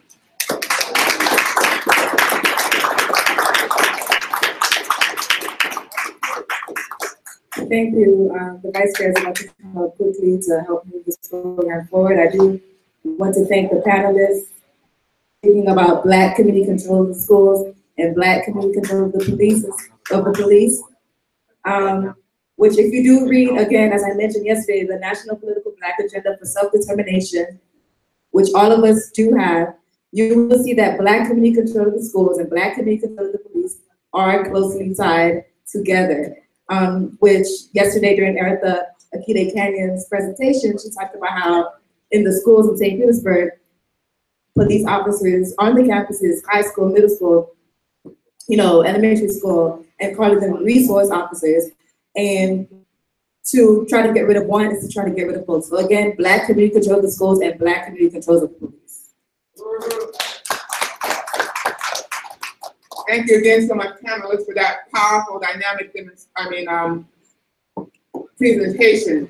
definitely shows, because we know we want to get really into this conversation environment, but another reason to definitely join the Black is Back Coalition. And just real briefly, in New Jersey, a bill has been introduced where students, children will be taught how to interact with the police from kindergarten, and the police will be a part of that training. Now, we're going to now do the part call for resources, because of course, we know freedom is not free and we do need resources. Sister Yejide, would you please come up and do the call for resources? And she is the president of the African National Women's Organization. You must find out more about that dynamic organization. The world. Black is back. Black is back. Black is back. Black is back. Black is back. Black is back. I want to appreciate the presenters that have been up on the stage so far, and for everybody for coming to our second day of the Ballot and the Bullet Black is Back Coalition. And some of you who were here the first day saw our wonderful presentation that showed all of the work that the Black is Back Coalition, the Black is Back Coalition has been involved with since our inception, and also what we've been doing over the last year, a really dynamic presentation. But we also just saw representatives in our community who work with children, who work in the school system, who work to educate our people, explain to you all of what we need to be doing in order to really take Black is Back into a more practical set. And so part of that, making that happen, is about raising resources. Now, we recognize that some of y'all came yesterday, but it's okay, you can donate again today. And in your packets, if you have them still, is a pledge card. And if you don't have a pledge card, we have people who are coming around with baskets. You can donate whatever you want. But in that, you have a pledge card. It might be blue, it might be red, and it talks about how to become a member of this organization. If you are an individual and you are interested in joining the Black is Back Coalition, it's $25. And you can check that off and write your information at the bottom of the card. And you can put your $25 in this envelope. And you can also write a check, or you can pledge it to go online and make that happen. But of course, you prefer if you can make your membership to then. If you are an organization such as the COBRA or some of the organizations that are represented here today, that you can become a member organization for $150. And then also, if you are, I think the level, the lowest level for $50, but I'm sure that somebody who is working the outside table can tell you about that. But we want to make a call for donations as well. So we had a goal of $2,500 yesterday. We were able to make $1,597. And so we want to make our $2,500 goal, that we can raise $1,000 today. And so if anybody in this room has $1,000, if they can go ahead and donate to us today, we would gladly take it and shut this whole piece down, and my time will be done. $1,000, anyone? Oh, Tempo, yeah? No? Oh, I thought it was the hand. Sorry, that's the hand down to your lap when we do the fundraising call. Okay. Anybody got $500 who they can donate today? 500. Okay. Yesterday, $100 was a sweet spot, but I won't go there yet. $250. Anybody can donate $250. $100. And again, you can choose to pay your $100 all at once today. You can pay by check. You can also just pledge it. $100. And we'll take it out every month until you fulfill your pledge. $100. Okay? And we're going to walk around with the basket. My sister over here, Columbia, has a basket. If you have cash that you want to put in there, that's great. $50. Anyone wants to donate $50? Okay. This gentleman right here, Columbia, behind you, and Cobra. The gentleman right here. With the Cobra shirt on. Anyone else with $50? Anyone online? I don't know if Temba is monitoring. If people are commenting online, you can go to blackisbackcoalition.org and make a donation, so we can do that. Did not, we can get you a pledge sheet ASAP. Yes, Sister Betty.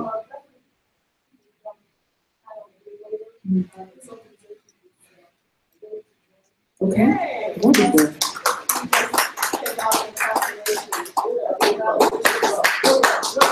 Okay, we'll get his organization.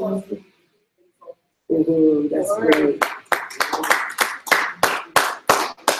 Okay, Reverend Pinckney, okay.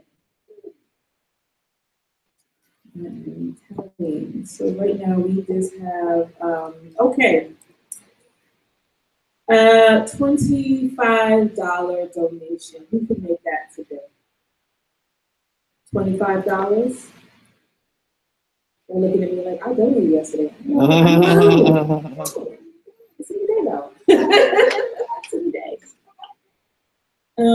Okay, and let's go down to $10. I think I sucked y'all dry yesterday. Okay. Anybody online, Timber? Yes. No, nobody's online. Just one. Okay, cool, great. Favorite role, right? We pledge $20 more.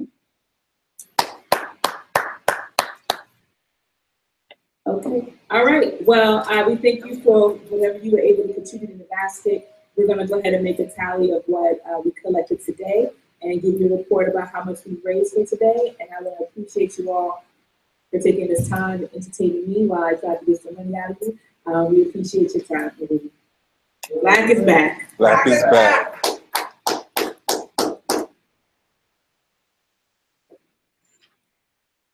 And now, everyone, we will be breaking for lunch.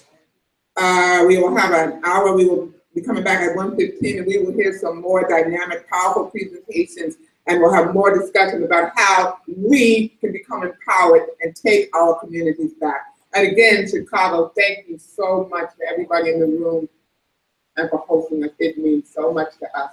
And we got your back.